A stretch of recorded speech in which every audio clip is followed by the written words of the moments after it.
The Bizarre History of Timekeeping, How Humans Tried to Control Time.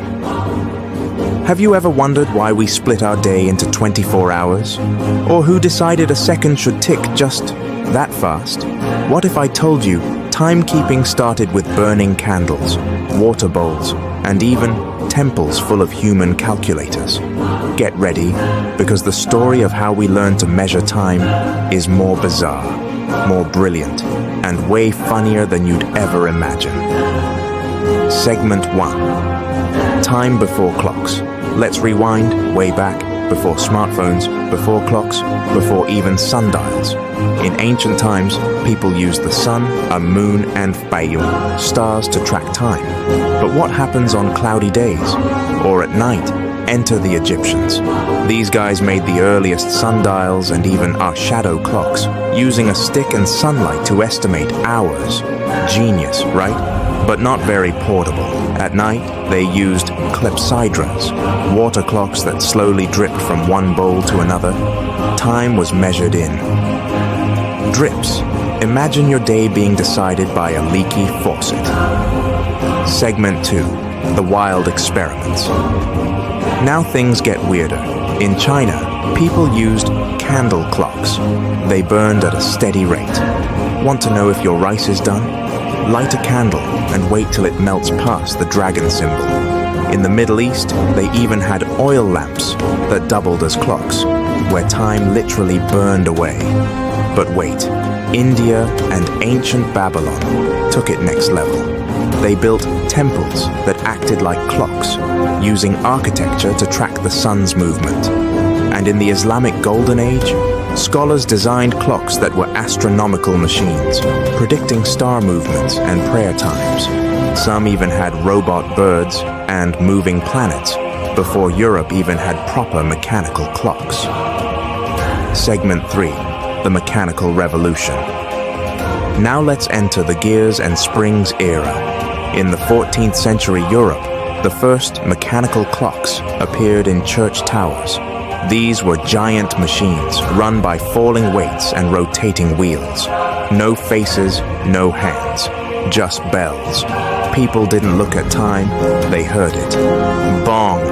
It's 3 p.m. Go pay your taxes. Fast forward a bit, and clocks got smaller and cooler.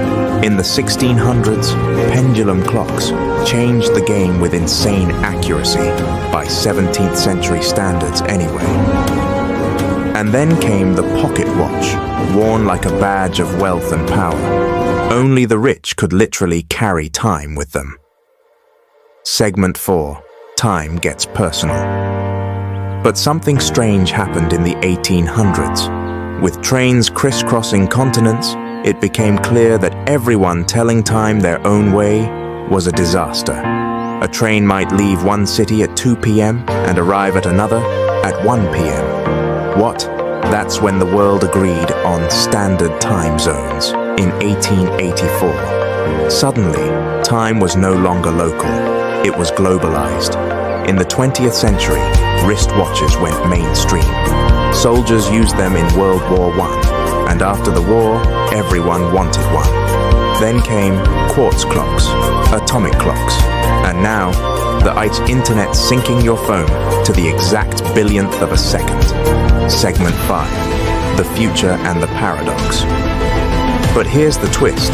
Despite all our precision, time is still a mystery. Einstein showed us that time isn't fixed. It bends with gravity, and astronauts on the ISS literally age slower than we do.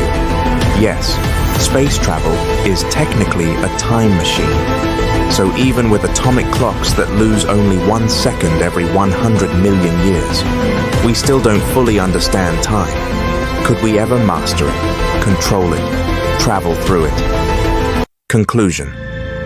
From dripping bowls to laser-precise clocks, humanity's obsession with timekeeping has been one wild ride. And yet, the more we try to control time, the more it controls us. So the next time you glance at a clock, remember, you're staring at thousands of years of innovation, philosophy, and downright weird inventions. If you enjoyed this bizarre journey through time, hit that like button subscribe, and let me know. What's the weirdest clock you've ever seen? See you in the next second, or maybe a million years from now.